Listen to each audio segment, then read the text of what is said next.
ప్రజల పక్షాన నిలవడమే నేరమా? అప్పలరాజుపై పీడీ యాక్ట్ అన్యాయం. అడ్డు రోడ్డు జంక్షన్ బహిరంగ సభలోని శ్రీనివాసరావు కేసు రద్దు చేసి తక్షణం విడుదల చేయాలని డిమాండ్. ప్రజల పక్షాన పోరాడుతున్న రైతు సంఘ నేత అప్పలరాజును చూసి ప్రభుత్వం భయపడుతోందని సిపిఎం రాష్ట్ర కార్యదర్శి వి శ్రీనివాసరావు అన్నారు. ఇక్కడ ఈ అచ్చాపురం, నక్కపల్లి, ఈ మొత్తం ఈ మండలాల్లో కోస్తా తీరంలో ఉన్నటువంటి వందలాది గ్రామాల్లో లక్షలాది ఎకరాలని అక్రమంగా, అన్యాయంగా దురాక్రమణ చేస్తూ బలవంతంగా భూములు లాక్కుంటూ ఇష్టానుసారం కార్పొరేట్లకు పందేరం చేస్తున్నటువంటి వాళ్ళు ఎవరు దురాక్రమణదారులు, ఎవరు చట్టాన్ని ధిక్కరిస్తున్న వాళ్ళు, ఎవరు అశాంతిని సృష్టిస్తున్న వాళ్ళు. రాజీపేటలో రోజుల తరబడి శిబిరం వేసుకుని పనులు అనుకుని ఆడవాళ్లు, మగవాళ్లు అక్కడే కూర్చొని మా పొద్దు ఈ బల్క్ డ్రగ్ పార్కు అని చెప్పని అక్కడ వాళ్ళందరూ కూర్చొని ఆందోళన చేయడానికి కారణం ఎవరు? మీరు కాదా, మీ విధానాలు కాదని అడుగుతున్నా. ఇక్కడ హోంమంత్రిగా ఉన్నారు నియోజకవర్గం అనిత గారు. ఆమె ఇంతకుముందు ప్రతిపక్షంలో ఉన్నప్పుడు చాలా ఉద్యమాలు నడిపారు. ప్రజాస్వామ్యం గురించి కూడా మాట్లాడారు.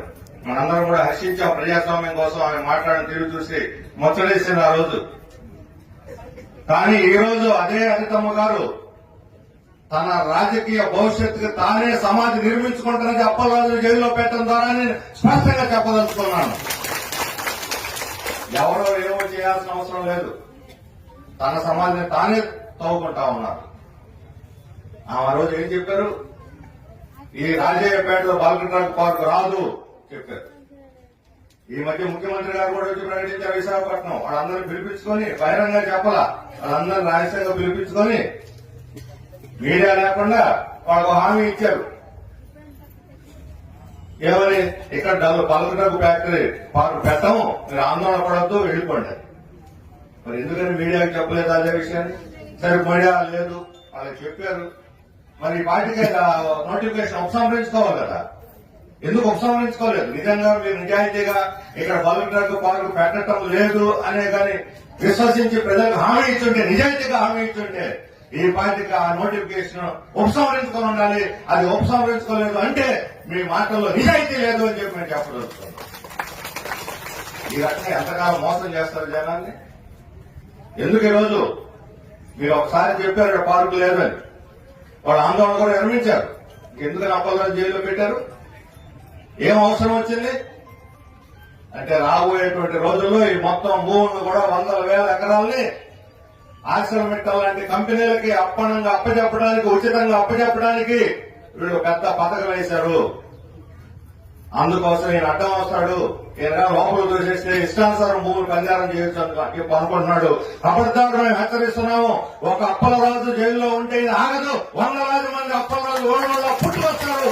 ఆ పుట్టుకొచ్చే దానికి కారణం మీరే అవుతారని చెప్పదలుచున్నాం. ప్రజల యొక్క ఆవేదనల నుంచి, ఆందోళన నుంచి, సమస్యల నుంచి నాయకులు పుట్టుకొస్తారు. మీలాగా వారసత్వంగా రారు. పెద్ద పెద్ద కుటుంబాల్లో ఆస్తులు వారసత్వంగా వస్తాయి, రాజకీయ పదవులు వారసత్వంగా వస్తాయి.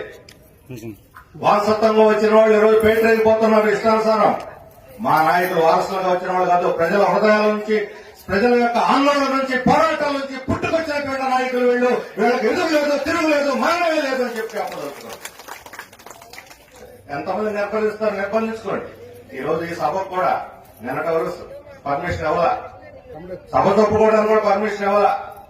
ఆఖరి నిమిషంలో ఇక్కడ ఈ పాకలో జరుపుకోవడానికి అవకాశం ఇచ్చారు.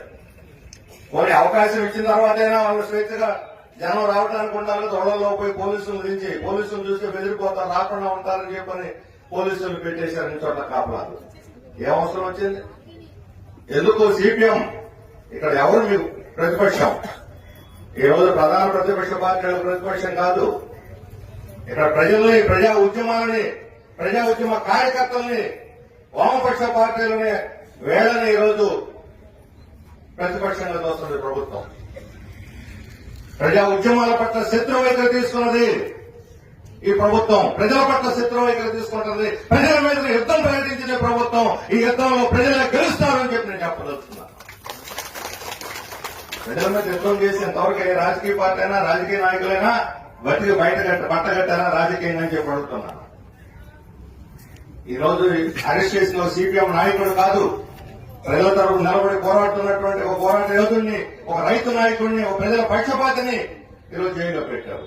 ఇక్కడ సిపిఐ ఉంది, ఎమ్మెల్యే లిబరేషన్ ఉంది, ఎమ్మెల్యే ఇతర పార్టీలు ఉన్నాయి, ఆమ్ ఆద్మీ ఉంది, లేదా ప్రతిపక్ష పార్టీలు ఉన్నటువంటి ఇక్కడ హాజరు కాలేనటువంటి ప్రతిపక్ష పార్టీలు కూడా ఉన్నాయి.